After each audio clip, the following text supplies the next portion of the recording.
राज्यपालास कार्य पार पाडण्यासाठी मुख्यमंत्री व मंत्रिमंडळ सहाय्य करण्यासाठी असेल 163 मध्ये.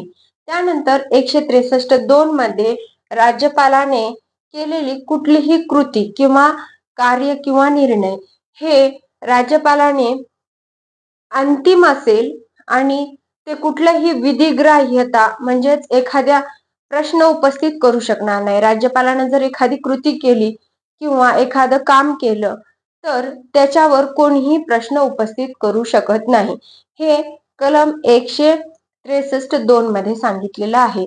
आता कलम 163 मध्ये काय आहे तर कलम 163 मध्ये असं आहे की मंत्र्यांनी राज्यपालास जो काही सल्ला दिलेला आहे तो सल्ला कुठल्याही न्यायालयात नेता येत नाही किंवा तो सल्ला कुठल्याही न्यायालयात चौकशी करता येत नाही किंवा काय आहे हा विचार करता येत नाही.